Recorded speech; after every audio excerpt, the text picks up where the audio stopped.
윤석열 검찰총장이 건설업자 윤중천 씨로부터 접대를 받았다는 의혹을 제기한 어제 언론 보도의 파장이 커지고 있습니다. 윤 총장은 강하게 부인하면서 의혹을 보도한 한겨레 20일 기자를 고소했는데요. 이와 관련한 자세한 내용 짚어보겠습니다. 취진봉 성공회대 교수, 또 임준태 동국대 경찰행정학과 교수와 함께 얘기 나눠봅니다. 어서 오십시오. 네, 안녕하세요. 네, 안녕하십니까. 어제 하루 정말 뜨거운 논란이 됐던 사안입니다. 한겨레 20일에 의혹 보도 내용부터 일단은 좀 짚어보겠습니다. 해당 기자가 한 라디오 프로그램에 출연을 해서 직접 얘기한 것인데요. 관련 영상부터 먼저 보시죠. 사실은 관심은 그러면 윤석열 총장이 정말 별장에서 접대를 받았느냐라는 질문이 더 앞서거든요. 그런 진술이 있었고 그 진술 자체에 대한 조사, 그러니까 그 진실 유무에 대한 조사 자체가 없었다라는 것이 더 방점이 찍혀 있었다라는 걸 좀 말씀드리고 싶습니다. 당시에 윤중천 씨의 진술이 아니고요. 예. 윤중천 씨의 압수수색, 윤중천 씨를 압수수색하는 과정에서 확보된 자료에서 이유가 2013년에 있었으니까 벌써 6년이나 묵었던 거죠. 이것을 재검토하는 과정에서, 그러니까 수사 자료를 재검토하는 과정에서 윤석열이라는 이름을 확인을 했고요. 당시에 수사 기록에 포함된 윤 씨의 전화번호부, 압수된 명함, 다이어리 등을 재검토하면서 윤석열이라는 이름을 확인했다, 이 말씀을 드리겠습니다. 네. 지금 들어보면요, 보도의 핵심은 크게 두 가지인 것 같아요. 하나는 윤석열 총장이 김학의 전 차관의 어떤 스폰서로 알려진 건설업자 윤중천 씨에게 접대를 받았다라는 거 하나. 또 하나는 이 사실을 알고도 검찰이 수사를 하지 않고 넘어갔다. 이 두 가지로 요약을 할 수 있을 것 같아요. 그렇습니다. 그러니까 검찰 측에서는 전혀 아니라고 부인하고 있는 상황입니다. 그런데 이제 한겨레 20일의 기자는 그렇게 주장을 하는 거죠. 지금 말씀하신 것처럼 윤중천을 알고 있었고 접대까지 받았다. 뭐 특히 별장까지 갔다 이런 얘기까지 하고 있어요. 보도 내용에. 그런데 지금 윤 총장 같은 경우는 그런 사실이 전혀 없고 만난 적도 없고 일면식도 없다 이렇게 주장을 하고 있는 상황이고, 두 번째 말씀하신 것처럼 검찰이 이 사실을 파악하고도 과거사 진상조사위원회에서 그걸 덮었다. 즉 이름이 나왔음에도 불구하고 윤 총장에 대한 조사나 어떤 불러서 확인하는 절차가 전혀 없었다 이렇게 주장을 하고 있는 상황입니다. 근데 문제는 너무 양측의 주장이 대립이 되기 때문에 지금 저희가 어느 한쪽의 주장이 맞다라고 얘기할 수 없는 상황이다 이렇게 말씀드릴 수 있습니다. 네. 두 가지 이제 핵심, 보도의 두 가지 핵심을 이제 하나하나 좀 짚어보겠습니다. 일단 2013년입니다. 김학의 차관 별장 성접대 1차 수사 당시로 이제 저희가 좀 돌아가 봐야 되는데요. 당시에 윤중천 씨의 뭐 이 보도에 따르면 전화번호부, 뭐 다이어리, 또 압수된 명함 이런 것들에서 윤석열 총장의 이름이 나왔고 또 당시 윤중천 씨의 진술에서도 확인을 했다라고 지금 한겨레 21에서는 보도를 하고 있는 거죠. 예, 그렇습니다. 그래서 지금 쟁점이 되는 것은 2013년도 당시에 수사 기록에서 이런 부분들이 나와서 또 그 내용이 나중에 이제 검찰 과거사 진상조사단에서 또 이런 자료를 검토하는 과정에 이런 부분이 확인되니까 이 진상조사 단원들이 윤중천 씨를 또 외부에서 만나서 이런 만난 사실이 있는지 이런 등등을 물어보니까 뭐 만난 것 같더라 이런 식의 정도까지 진술이 나온 것이죠. 그리고 지금 한겨레 21 기자의 어떤 그 취재와 관련해서 중요한 어떤 그 단서들이 이게 사실 공개가 안 돼 있습니다. 사실은 이런 부분들이 출처가 좀 더 정확한 어떤 소스가 나온다고 한다면 이번에 어떤 그 진실 공방에는 상당히 좀 그 해결을 할 수 있는 뭐 단서가 될 것 같은데 현재로서는 지금 그 부분이 나오지 않아서 아직까지 그 진실이 어느 쪽이 진실한지는 조금 더 지켜봐야 될 그런 상황인 것 같습니다. 양쪽의 입장이 크게 지금 다르고 있기 때문에 좀 더 확실한 물증, 증거가 좀 나와야 되지 않겠냐라는 얘기십니다. 두 번째 핵심은요. 이제 한겨레 21 기자도 지금 라디오 프로그램에서 그 얘기를 했습니다. 정말 중요한 것은 핵심은 윤석열 총장이 접대를 받았냐 안 받았냐 이걸 떠나서 그런 의혹이 있었던 상황에서 검찰이 제대로 수사를 하지 않고 덮었다. 여기에 방점이 있다라고 얘기를 지금 하고 있어요. 그렇습니다. 처음에 13년에 조사할 때도 그랬고 윤석열이라는 이름이 나왔다고 지금 한겨레는 주장을 하고 있으니까요. 이름이 나와서 그게 보고서에 들어갔는데 그 보고서를 보고도 검찰이 제대로 수사를 안 했다는 게 지금 문제라고 지적을 하고 있는 거죠. 근데 검찰에서 뭐라고 주장을 하면 당시에 여한섭 단장은 뭐라고 얘기를 했냐면 실제 그 메모에 이게 있었던 것은 확인한 것 같아요. 예를 들면 뭐냐면 지금 아까 교수님 말씀하신 것처럼 기본적으로 밖에서 이 윤중천 씨를 만나서 진술을 듣고 메모를 했던 메모장에는 네. 이름이 있었던 걸로 보이는데 그 윤 총장에 대한 이름을 가지고서 직접 물어봤다는 거예요. 윤중천 네. 씨한테 이게 사실이냐 했더니 윤중천 씨가 또 말을 바꿔서 사실이 아닙니다. 자기는 만난 적도 없고 접대한 적이 없습니다. 이렇게 얘기를 해서 네. 거기서 더 이상 수사를 안 했다고 얘기를 하고 있어요. 네. 그러니까 한겨레의 주장은 이게 이름이 있었는데 왜 수사를 안 했냐고 주장을 하고 있는 것이고 예. 지금 검찰의 주장은 이름이 있었긴 있었지만 그건 밖에서 공식적인 수사가 아니라 정보 수집 차원에서 윤중천 씨를 만나 수사했던 내용의 일부가 들어 있었는데 네. 확인했더니 본인이 말을 바꿔서 그래서 더 이상 수사를 할 필요가 없었다 이렇게 주장을 하고 있는 상황이어서 네. 이분의 진실관계를 밝히는 건 조금 더 지켜봐야 되는 상황이 아닌가 보여집니다. 예. 지금 말씀하신 것처럼 당시 조사단장이었던 여환섭 지금 대구지검장입니다. 그렇죠. 관련 수사 상황에서 조사 상황에서 전혀 그렇지 않다라고 보도를 부인을 하고 대검찰청 역시 관련 보도를 부인했습니다. 윤석열 총장 그런데 바로 본인 스스로도 강력하게 의혹을 부인했습니다. 그렇게 살지 않았다라고 얘기를 하면서 해당 의혹을 보도한 언론사 기자를 직접 고소까지 했어요. 자, 이렇게 직접 검찰총장이 고소한 것은 상당히 이례적인 일이죠. 예, 제가 알기로는 아마 검찰총장이 현직 검찰총장이 언론사 기자를 상대로 이렇게 네. 지금 명예훼손 일종의 그런 형사 고소 그다음 또 하부 기관에 네. 고소장을 접수한 이런 상황은 아마 네. 세계에서도 유례를 좀 찾기 어렵고요. 네. 실제로 미국에서도 이 언론의 자유와 이 소위 공적 인물에 대한 어떤 평가에 대한 부분이 이제 1964년도에 네. 이 사건이 연방 대법원에서 이제 문제가 됐었는데 이때 이제 가장 큰 쟁점은 이제 윤석열 검찰총장 같은 사람은 일종의 네. 이제 퍼블릭 피겨, 소위 공적 인물이기 때문에 네. 다소간의 어떤 그 진실이 조금 부합되지 않은 내용이 있더라 하더라도 그 기자가 소위 말해서 액츄얼 멜리스라 합니다. 실질적으로 허위인 것을 알면서 제대로 확인하지 않고 보도한 네. 이런 경우가 아니라면 언론의 어떤 그 자유 또 기자가 취재원을 보호 차원에서 네. 이 부분은 명예훼손이 이제 미국에서는 이제 인정이 안 됐습니다. 예. 우리나라는 이제 명예훼손은 사실 형사 사건화 되고 있지만 예. 미국에서는 진실인 경우에는 명예훼손 네. 제가 성립이 안 됩니다. 그래서 이번에 아마 한국이 이 사건이 해외에서도 좀 관심을 갖지 않을까 저는 그런 좀 추정이 됩니다. 그렇군요.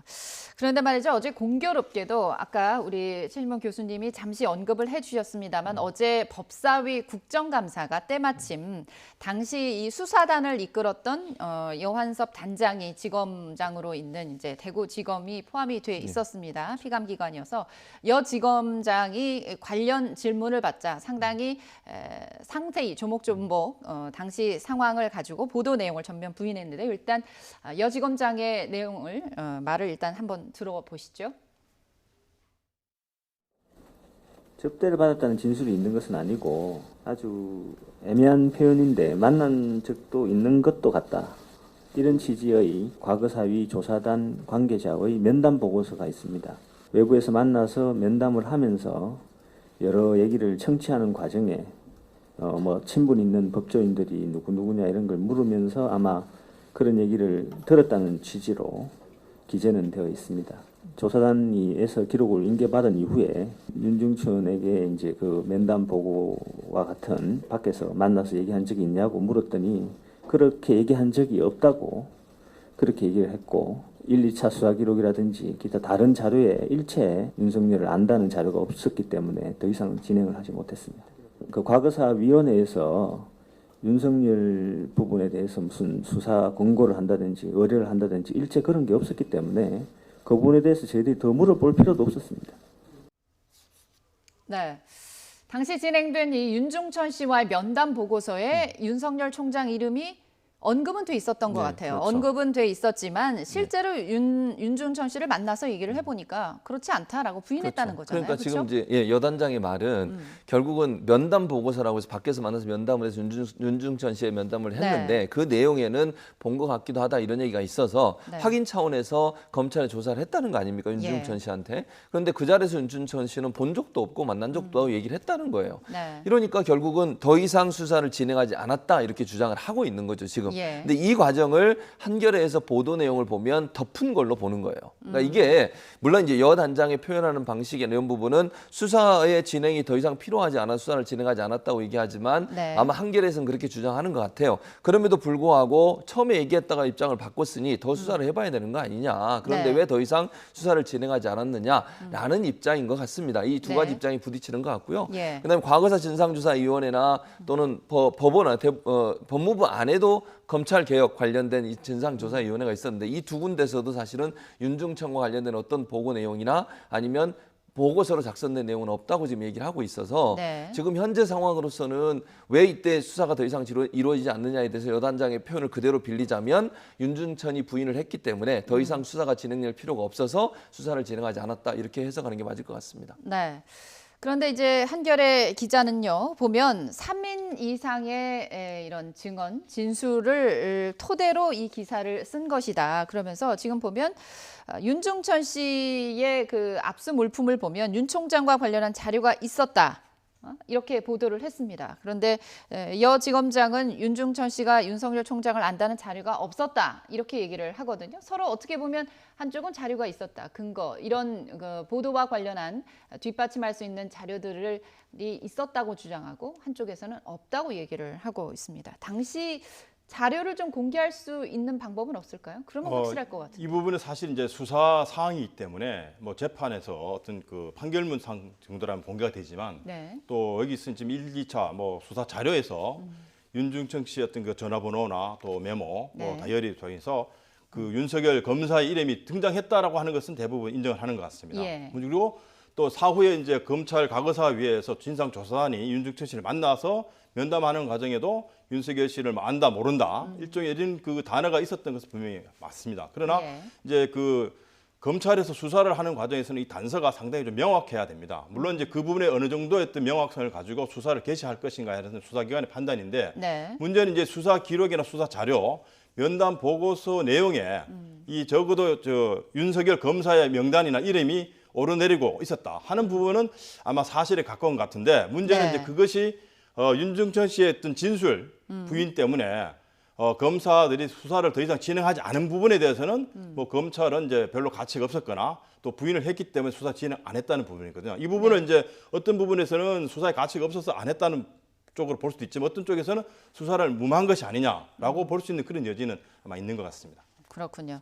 당시에 이 대검찰청 과거사 진상조사단에 참여했던 분이죠. 김학의 전 차관 사건을 조사했던 박준영 변호사가 네, 이번 논란이 확산되니까 이런 얘기를 했습니다. 당시 조사단 내부에서 윤석열이라는 이름이 한 번도 거론된 적이 없다. 이렇게 주장을 했어요. 그렇습니다. 그러니까 진상조사단에서 조사할 당시에는 윤석열 총장 이름이 전혀 나오지 않았다는 건 분명히 보이고요. 다만 네. 이제 중요한 것은 진상조사단도 기존에 조사를 했던 처음에 2013년에 조사했던 조사 자료를 근거로 해서 진상조사를 하지 않겠습니까? 거기서부터 출발을 하고 거기에 관련된 사람들을 불러서 다시 확인해보고 네. 또는 의문이 있는 부분, 조사 내용 중에 의문이 있는 부분들을 아마 물어봤을 텐데 그 초창기 2013년 조사 내용에 혹시 윤 총장 이름이 전혀 없었을 수도 있어요. 예. 그렇다고 하면 진상조사단이 따로 그 부분을 찾아내서 누가 첩보를 듣거나 아니면 찾아내서 해야 되는데 네. 만약 2013년 초창기 수사 내용을 근거로 해서만 조사를 했다고 하면 진상조사를 네. 했다고 하면 윤 총장 이름을 당연히 거론할 이유가 없겠죠. 왜냐하면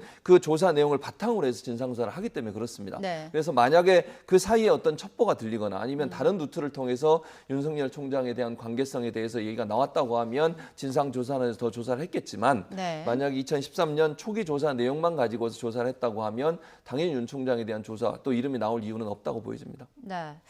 박준영 변호사가 그러면서 이런 얘기를 덧붙였습니다. 아무런 증거가 없는 상황에서 이러한 주장이 나온 게 좀 의아스럽다.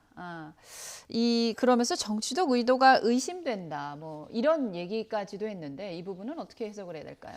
사실 뭐 민감한 사안이 우리가 보도될 때마다 흔히들 네. 뭐 음모론 얘기를 많이 하는데 네. 또 이 부분은 또 이 수사 자료라든지 이런 이제 진상조사단의 어떤 자료들이 일부 있음직한 그런 내용들이 나오기 때문에 네. 또 우리가 우리 국제 언론사에서 이런 중요한 시국에 또 네. 중요한 인물에 대한 어떤 사건 사고에 대한 보도를 할 경우에 네. 제가 볼 때 상당히 좀 신중하게 또 자료 접근했을 그런 이제 가능성이 있기 때문에 단순히 어떤 정치적 의도가 있을 수도 있겠지만 네. 그러나 언론은 정치적 의도가 있더라도 진실을 또 파헤치고 보도한다는 차원에서 본다면 뭐 너무 이렇게 확대 해석을 할 것은 아니고 문제는 이제 이 한겨레에서 이러한 취재를 얼마나 어느 정도의 어떤 신빙성을 갖고 했는지 이 부분이 만약에 조금 더 공개가 된다면 이 부분에 대한 이제 진실 공방은 상당히 좀 해소될 그런 여진이 있습니다.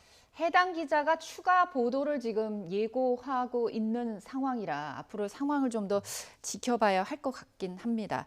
당시 이제 민정수석이었던 분이 공교롭게도 지금 현 법무장관입니다. 조국 그렇습니다. 법무장관 지금 어떻게 보면 지휘 아래에 있는 검찰의 그런 조사를 받고 있는데 지금 윤석열 검찰총장도 이번 의혹 보도와 관련해 강력히 반발을 하면서 또 본인 스스로 해당 기자를 고소를 했어요. 그렇습니다. 그러면 또 검찰총장 아래 누군가는 그 관련 검찰총장과 관련된 사건을 또 수사를 해야 되는 어떻게 보면 상당히 묘한 이런 분위기가 지금 흐르고 있습니다. 그렇습니다. 그런데 이 조국 법무장관이 당시에 민정수석이었던 당시에 윤석열 검찰총장을 임명하기 전에 여러 가지 검증 과정을 거치지 않습니까? 그렇습니다. 그때도 이런 의혹들이 있었나 봐요. 네. 그래서 인사검증 당시에 점검을 했는데 사실이 아니라고 판단했다. 이런 얘기를 어제 해줬거든요. 그렇습니다. 법무부에서 공식적으로 입장을 밝혔죠. 왜냐하면 네. 사실은 이제 민정수석으로 근무할 당시에 검증의 책임을 맡고 있었기 때문에 예. 이게 논란이 되면 조국 지금 장관에게도 좋은 영향을 미치지 못해요. 야당이 공격을 할 빌미를 주는 거죠, 결국은. 그렇죠. 인사검증을 제대로 그렇죠. 했나 안 했냐가 분명히 논란이 그렇죠. 될 수 그러다 있습니다. 보니까 논란이 될 수 있기 때문에 조국 장관은 이제 법무부가 공식적으로 입장을 밝혔어요. 당시에 민정수석으로 있으면서 이런 의혹이 있어서 검사에 받고 조사해 봤는데 네. 특별히 문제가 없었다. 그 말은 검찰이 지금 발표하고 있는 내용과 별반 차이가 없다라고 하는 입장이기 때문에 제가 볼 때 민정수석실에서 자체적으로 조사를 했는데 특별히 네. 연관성은 찾아내지 못한 걸로 보여지고요. 네. 그런 차원에서 법무부가 입장을 밝힌 것은 조국 장관에 대한 어떤 야당의 공격을 미리 차단하려는 의도도 함께 있다 이렇게 보여집니다. 네. 그렇다면 지금 보도가 나가자마자 상당히 지금 뜨겁습니다. 의혹을 보도를 한 것에 대한 어떻게 보면 곱지 않은 시선, 의혹을 또 다른 보도에 대한 의혹을 또 제기하는 측면도 있고 검찰 쪽에서 워낙 강력하게 반발도 하고 있고 지금 해당 기자가 고소된 상황까지 하루 만에 정말 급박하게 상황이 지금 벌어졌습니다. 그렇다면 지금 해당 언론이 한겨레가 무리한 보도를 한 건가요? 아니면 충분히 의혹을 제기할 수 있었던 문제일까요? 어떻게 보십니까? 사실 언론에서 어떤 그 정확한 진실을 밝혀내는 수사기관은 또 한계가 있습니다. 예. 예를 들면 수사기관은 압수수색의 증거물 분석을 할 수 있지만 네. 언론사의 어떤 기자든 그런 정보를 알고 있는 사람은 취재를 하기 때문에 물론 뭐 적극적 자료를 제시한다면 훨씬 더 진실에 가까운 내용이 있지만 지금 한겨레 측에서도 지금 3인의 유력한 어떤 증인들의 어떤 증언들 뭐 이런 부분이 있다라고 하니까 네. 사실은 지금 뭐 실체적 진실 발견은 결국 지금 고소된 사건이기 때문에 예. 검찰이 밝혀내야 될 부분도 있습니다. 네. 그러나 과연 또 지금 현재 이런 사건을 검찰총장이 그 하급기관에 고소한 사건을 검찰에서 제대로 수사할 수 있을까라고 하는 국민들도 시각도 있거든요. 예. 뭐 그런 차원에서 본다면 언론에서는 이런 정도의 어떤 그 공적 인물에 대한 의혹이 있을 때 보도하는 것은 언론의 어떤 사명에 속한다고 보기 때문에 뭐 그다지 그렇게 큰 무리한 보도라고 우리가 볼 수는 없고요. 네. 현재 어떤 검찰총장 또는 그 법무부 이런 관계에서 시급한 상황이기 때문에 언론사에서 충분히 뭐 의혹 제기 보도는 할 수 있다고 보여집니다. 네. 추가 보도 내용을 좀 지켜보고 다시 얘기를 해야 될 것 같습니다. 이번에는 앞서도 전해드렸습니다만 오전에 조국 법무장관 부인 정경심 교수가 다시 이제 검찰에 소환이 됐습니다. 이 조 장관 가족 의혹 수사 상황을 좀 한번 짚어보겠습니다. 오늘 정 교수가 왔기 때문에 네 번째 그렇죠. 소환입니다. 오늘은 뭘 좀 집중적으로 캐물을까요? 아무래도 사모펀드 관련된 걸 물어볼 거예요. 지난번 조사까지 사모펀드를 못 물어본 것 같아요. 검찰이 지금 다 나온 얘기를 들어보면 예. 아마 이제 표창장 관련 문제, 학교 관련된 문제 이런 문제가 주로 집중적으로 질문이 됐었고 그리고 나서 오늘 이제 사모펀드 관련된 질문들을 집중적으로 할 것으로 보여집니다. 네. 왜냐하면 이게 수사가 길어지면 길어질수록 검찰도 부담이 될 수밖에 없거든요. 예. 그래서 다음 주 중에는 아마도 이제 구속영장 청구를 할지 안 할지 하는 부분이 판가름 날 것 같은데 네. 오늘 조사를 통해서 사모펀드 관련된 부분들을 확인하고 뭐 한두 차례 더 필요할지는 모르겠어요. 왜냐하면 이제 시간이 어느 정도가 소요가 되느냐 하는 문제가 남아있기 때문에 조사를 몇 시간 정도 할 수 있는지를 우리가 지금 알 수 없잖아요. 네. 그런데 만약에 조금밖에 시간을 못 하게 되면 또 추가로 불러서 조사할 가능성이 있는데 아무래도 이제 오늘은 집중적으로 사모펀드 관련된 문제 그리고 하나 더 노트북의 행방 이 문제를 또 집중적으로 물어볼 것 네. 같습니다. 이 두 가지 문제가 집중 집중적으로 물어볼 내용이 될 것 같고 오늘 넘어서 다음 주 늦어도 후반까지는 구속영장 청구 여부가 아마 결정되지 않을까 이렇게 예상이 됩니다. 그렇군요. 오늘은 사모펀드와 노트북의 행방에 대해서 아마 집중적인 조사를 할 것이다 이런 얘기를 해주셨습니다. 구속 여부 영장 청구 이것도 상당히 관심인데 오늘 수사를 어느 정도 하느냐에 따라서 청구 여부가 결정이 되겠죠. 마지막으로 하나만 더 여쭤볼게요. 검찰이 이제 웅동학원 채용 비리 의혹과 관련해서 조 장관 동생에 대해서 구속영장을 쳤는데 이게 기각이 되면서 검찰이 상당히 수사에 조금 부담을 느끼는 것도 사실입니다. 보강 수사를 진행해서 재청구하겠다는 입장이 강하거든요. 실제로 우리가 이제 형사소송법에서 피의자를 구속할 사유가 이제 세 가지 중입니다. 뭐 주거 부정, 증거인멸, 도주의료 이 세 가지 중에 하나만 해당이 되더라도 이 구속영장 발부를 할 수 있습니다. 물론 이제 그 배경에는 이제 범죄 혐의의 상당성이라는 부분인데 이번에 이제 영장 기각된 사유를 보면 뭐 증거인멸 부분이 별로 희박하다. 또는 그 배임 혐의, 소위 말해서 웅동학원에 대한 허위 공사대금 채권을 이제 소송하는 과정에서 제대로 대처하지 못해서 배임 혐의로 이제 그 영장 사유로 제시를 했는데 이 부분이 좀 더 명확하지 않다. 그래서 다툼의 여지가 있다라고 했기 때문에 검찰에서는 그 배임 혐의, 소위 그 위장 채권에 관련된 이 웅동학원의 그 조국 장관의 동생의 어떤 개입 여부 이 부분에 대한 집중적으로 조금 더 보강 수사를 했고 그다음에 이제 증거인멸 혐의가 정말 있는지 부분에 대해서 좀 혐의가 입증이 되어야 아마 구속영장 발부 여부가 좀 확실하게 결정이 될 수 있을 것 같습니다. 네. 어제 하루 정말 뜨거운 논란이었습니다. 윤석열 검찰총장과 관련한 보도, 이거와 관련한 논란, 그리고 또 조국 법무장관 가족 수사에 대한 속보까지 알아봤습니다. 최진봉 성공회대 교수, 임준태 동국대 경찰행정학과 교수 나오셨습니다. 오늘 말씀 고맙습니다. 네.